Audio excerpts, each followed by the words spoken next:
ఇదిగో కలలు గనువాడు వచ్చున్నాడు, రండు వీని చంపుదము. ఆదికాండము 37వ అధ్యాయము 3వ వచనం నుంచి 4వ వచనం వరకు, 12వ వచనం నుంచి 13వ వచనం వరకు, 17వ వచనం నుంచి 28వ వచనం వరకు. ముదిమిన పుట్టిన బిడ్డడు కావున ఇశ్రాయేలీలు యోసేపును ఇతర కుమారుల కంటే ఎక్కువగా ప్రేమించెను. అతనికి పడవ చేతులు నిలువటంగిని కుట్టించెను. తమ కంటే ఎక్కువగా తండ్రి అనురాగమునకు పాత్రుడొకటచే యోసేపును అతని సోదరులు ద్వేషింపసాగిరి, అతనితో ప్రియముగా మాట్లాడరైరి. యోసేపు సోదరులు తండ్రి మందలను మేపుటకై షేముకు వెళ్ళిరి. ఇశ్రాయేలీలు యోసేపుతో, నీ సోదరులు షేములో మందలను మేపుచున్నారు కదా, రమ్ము, నిన్ను కూడా వారి దగ్గరకు పంపెదము అనెను. యోసేపు, నేను సిద్ధంగా ఉన్నాననెను. యోసేపు సోదరులు పట్టిన బాటనే పోయి వారిని దోతానులో చూచెను. వారు అతన్ని దూరంగా ఉండగానే చూచిరి. అతడు దగ్గరకు రాకమునిపే అతన్ని చంపవలనని కుట్ర పన్నిరి. వారు, ఇదిగో కలలు గనువాడు వచ్చున్నాడు, రండు వీన్ని చంపి గోతిలో పారవేసి అడవి మృగములు మృంగివేసినని చెప్పెదము, వీని కలలు ఏమగునో చూద్దుము అని తమలో తాము అనుకొనిరి. ఇది విన్న రూబేను, యోసేపును కాపాడగోరి అతను చంపవలదు, మనకు ఈ రక్తపాతమేలా, యోసేపును ఈ అడవి అందలి గోతిలో త్రోయుడు, అతనికి ప్రాణహాని చేయకుడు అని వారితో చెప్పెను. ఈ నెపముతో యోసేపును రక్షించి తండ్రికి అప్పగింపవచ్చునని రూబేను తలంచెను. యోసేపు సోదరులు దగ్గరకు వచ్చెను. వారు అతడు ధరించిన పడవ చేతులు నిలువుటంగిని తీసివేసిరి. అతనిని గోతిలో పడద్రోసి అది వట్టి గొయ్యి, దానిలో నీళ్లు లేవు. అంతటా వారు తినుటకు కూర్చుండిరి. అంతలో గీలాదు నుండి ఐగుప్తు దేశము పోవు ఇష్మాయేలీలు బిడారు వారి కంట పడెను. ఇష్మాయేలీలు ఒంటిపై గుగిలమును బోళమును లేపద్రవ్యములను తీసుకొని పోవచుండిరి. అప్పుడు యూదా తన సోదరులతో, యోసేపును చంపి అతను చావును కప్పుపుచ్చిన మనకు మేలేమీ కలుగును, రండు అతన్ని ఇష్మాయేలీలకు అమ్మివేయుదుము, మనము అతనికి హాని చేయరాదు, అతడు మన నెత్రుకండలను పంచుకొని పుట్టిన తమ్ముడు కదా అని చెప్పెను. దానికి అంగీకరించిరి. ఈ లోపల మిద్దాని వర్తకులు యోసేపు ఉన్న గోతి మీదుగా వెళ్ళుచుండిరి. వారు అతన్ని పైకి లాగి అతని 20 వెండి నాణ్యములకు ఇష్మాయేలీలు కమ్మిరి.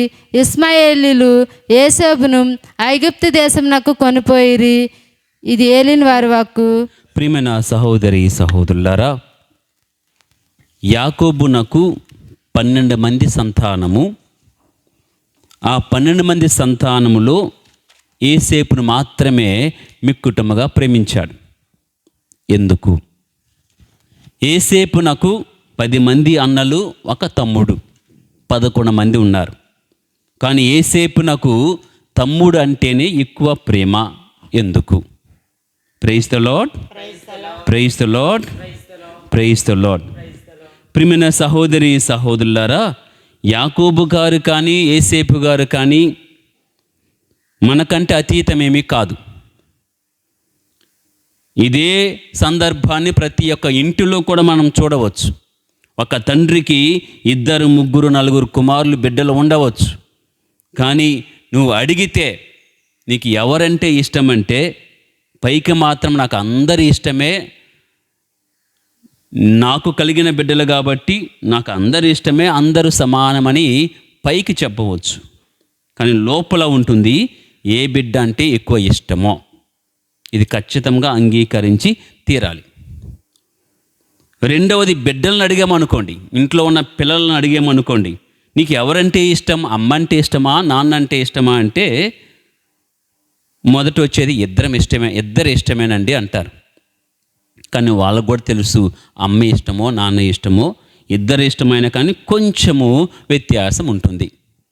ప్రియమైన సహోదరి సహోదరులారా, యాకోబునకు యోసేపు అంటే ఎందుకు ఇష్టమో ఈనాటి పట్టణములో మొదటి వచనంలోనే ఒక చిన్న సమాధానము ఇవ్వబడినది.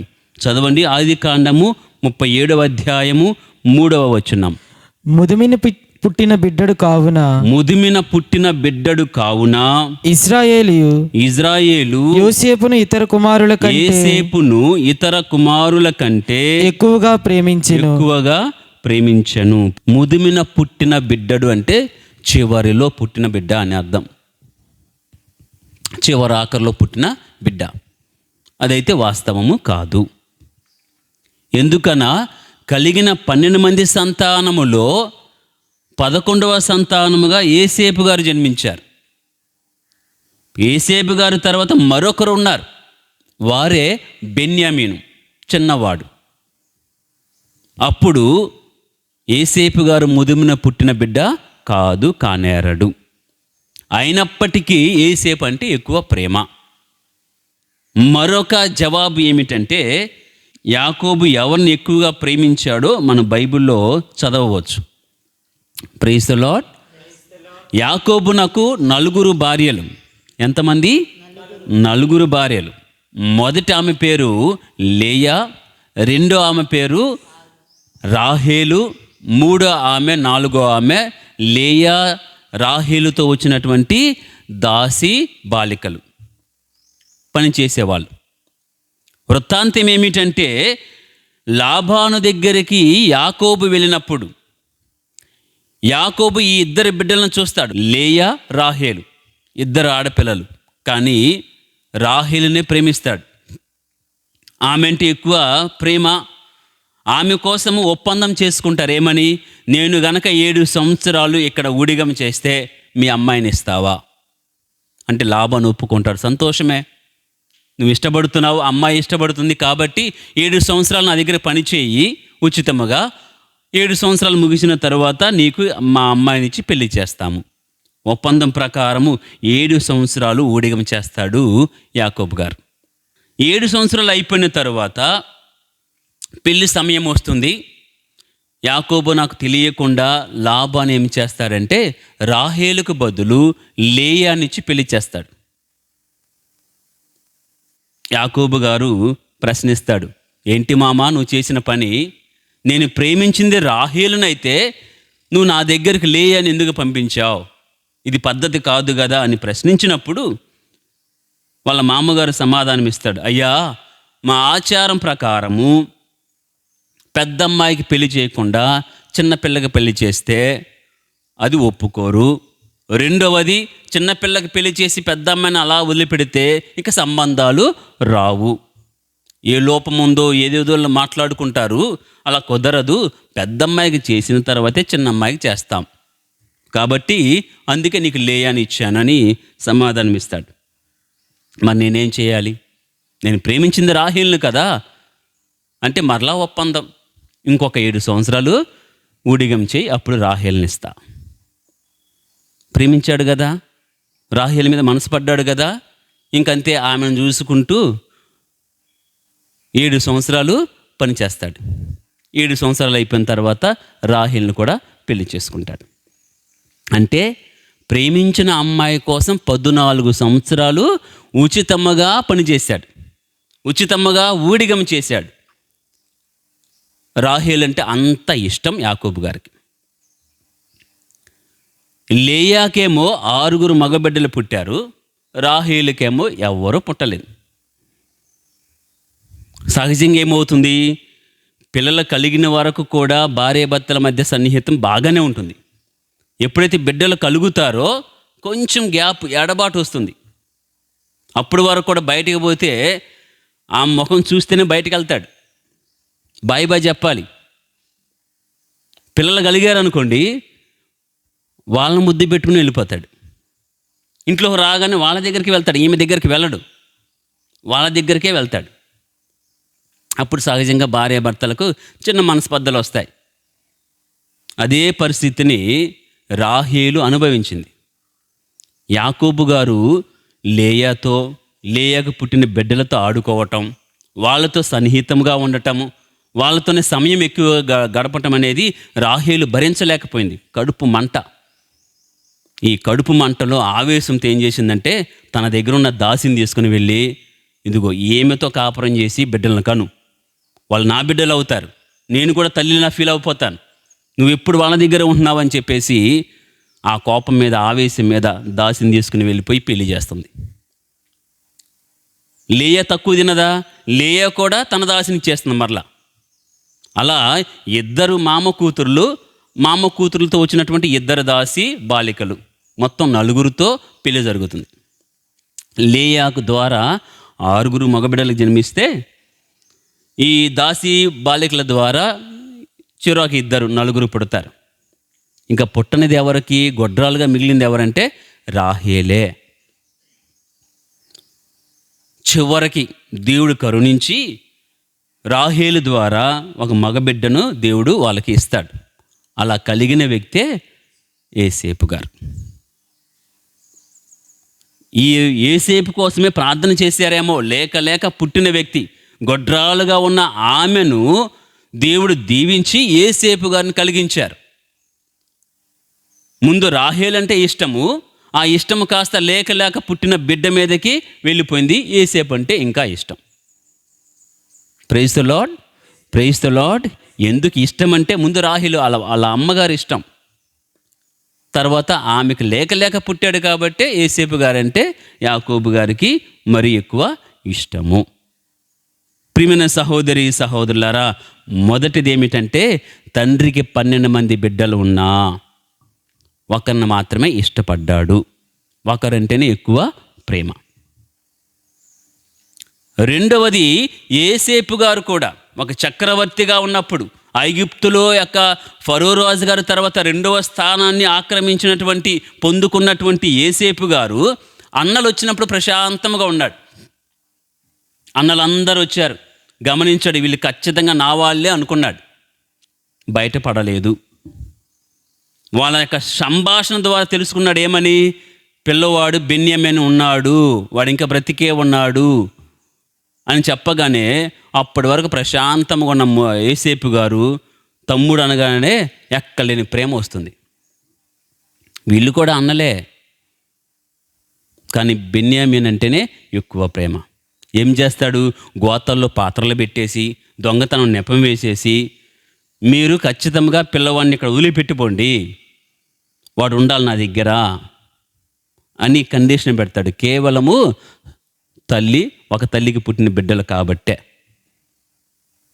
రక్తాన్ని పంచుకొని పుట్టిన తమ్ముడు కాబట్టి తమ్ముడు అంటే ఎక్కువ ప్రేమ.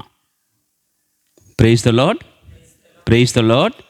ప్రియమైన సహోదరి సహోదరులారా, ఇది వాస్తవం. మనం అందరినీ సమానంగా ప్రేమించలేము, అందరిని ఒకేలాగా చూడలేము. ఇంట్లో 10 మంది ఉన్నా, 2 ఉన్నా, ఇద్దరిని ఒకే రకంగా చూడలేము, ఒకే రీతిగా ప్రేమించలేము, అన్నీ ఒకరికి ఇవ్వలేము, అందరికి సమానంగా పంచలేము. ఇది వాస్తవం.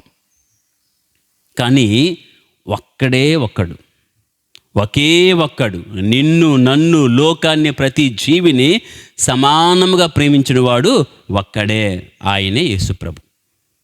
అది యాకోబునకు కుదరలేదు, యోసేపునకు కుదరలేదు, ఎవరికి కుదరలేదు, నీకు నాకు కుదరదు అందరినీ సమానంగా ప్రేమించటము. కానీ అందరినీ సమానంగా ప్రేమించే ఒక గొప్ప మనసు ఒక యేసయ్యకు మాత్రమే ఉన్నది. యోహాను 3:16 లోకముని ఎంతో ప్రేమించి తన ఏకైక కుమారుని పంపించారు. ఈ లోకాన్నే ప్రేమించిన వ్యక్తి, లోకాన్ని సమానంగా ప్రేమించిన వ్యక్తి, ప్రతి జీవిని కూడా ప్రేమించే ప్రభు ఈ లోకానికి వచ్చారు, మరణించారు. అది దైవ ప్రేమ. మనది మానవ ప్రేమ, ఆయనది దైవ ప్రేమ. అది అలవాటు చేసుకోవటము, ఆయన ప్రేమలో మనం పెంపొందటం అనేది గొప్ప వరము. దానికోసం చాలా శ్రమించాలి. ప్రియమైన సహోదరి సహోదరులారా, అందరినీ ఒకే రీతిగా మనం ప్రేమించకపోవచ్చు, ప్రేమించలేకపోవచ్చు, కానీ క్షేమములు కోరే వ్యక్తిగా ఉండాలి. నాశనాన్ని, వినాశనాన్ని కోరుకునే వ్యక్తులుగా ఉండకూడదు. నేను ప్రేమించడం లేదు కాబట్టి వాళ్ళు నాశనం అయిపోవాలి, నన్ను ప్రేమించడం లేదు కాబట్టి వాళ్ళు నాశనం అయిపోవాలని ఆ మనస్తత్వము, ఆ కోరికలు ఉండకూడదు. అలా ఉండకూడదనే ఈనాటి పట్టణంలో రూబేను, యూదా ఇద్దరు కూడా చూపిస్తున్నారు. అన్నలందరూ కూడా యోసేపు వస్తూ ఉంటే, అదిగో వస్తూ ఉన్నాడు కలలకనే మహానుభావుడు, ఆ కళలు కూడా మన గురించి కంటాడంటే లేదు, ఆయన గురించే కంటాడు. ఆయన అధికారి, మనమేమో లోబడి ఉండాలంట. చంపేస్తే పోలే అనుకున్నారు. ఆ సమయంలో రూబేను పెద్దవాడు ఒక అడుగు ముందుకేసి చంపినా మనకేమో వచ్చును, కాబట్టి గోతిలో పడేద్దాం, మనోడే చచ్చిపోతాడు, మనం ఎందుకు చంపేది అని రక్షించాలనే తలంపుతో ఈ యొక్క ఉపాయాన్ని ఇస్తాడు. వాళ్ళు సరే బాగుంటే ఎందుకు చంపేది, మనం అనవసరం కానీ గోతిలో పడవేస్తారు. ఆ తర్వాత యూదా వస్తాడు. యూదా వచ్చి చూసి చంపితే మనకేమొస్తుంది, అమ్మితే పోలే అనుకుంటాడు. అమ్మేద్దాం అనుకుని అమ్మేస్తారు. ఇద్దరి యొక్క మనస్సు కూడా ఏమిటంటే రూబేనిది యూదాది చంపవద్దు, రక్షించాలి, కాపాడుకోవాలనే తత్వం. ప్రియమైన సహోదరి సహోదరులారా, యేసయ్యలా మనం ప్రేమించలేం. కనీసం మంచును కోరే స్నేహితులుగా, మంచును కోరే ఒక కుటుంబ సభ్యులుగా, రక్త సంబంధికులుగా ఉండగలిగితే కుటుంబాలు బాగుంటాయి, సంఘం బాగుంటుంది, మనం కూడా అభివృద్ధిని పొందుతాం. ఆ రూబేను కాపాడబట్టే, యూదా కాపాడబట్టే, సలహా ఇవ్వబట్టే యోసేపు ఐగుప్తునకు వెళ్ళి చక్రవర్తి తర్వాతి స్థానాన్ని పొందుకోవటానికి వీలవుతుంది. అందుకే అంటాను, ప్రేమించకపోయినా పర్వాలేదు, వినాశనాన్ని అయితే కోరుకోకూడదు. నాశనం కావాలి, పడిపోవాలి, ఆ రోగం రావాలి, ఈ రోగం రావాలని ఒకరి గురించి మనము తలంచకూడదు, అలా మనము కోరుకోకూడదు. కాబట్టి ప్రియమైన సహోదరి సహోదరులరా, ఒప్పుకుందాం, మనము కూడా యాకోబు వలె యోసేపు వలె అందరిని సమానంగా ప్రేమించలేము, ఒప్పుకుందాం. రెండవది, యేసయ్య మాత్రమే అందరిని సమానంగా ప్రేమించగలడు, ఆయన దైవ ప్రేమను చూపించగలడు, ఒప్పుకోవాలి, విశ్వసించాలి. మూడవది, మంచిని కోరే వ్యక్తులుగా ఉండడానికి ప్రయత్నం చేద్దాం. దేవుడు మనందరికీ సహాయం చేయునుగాక.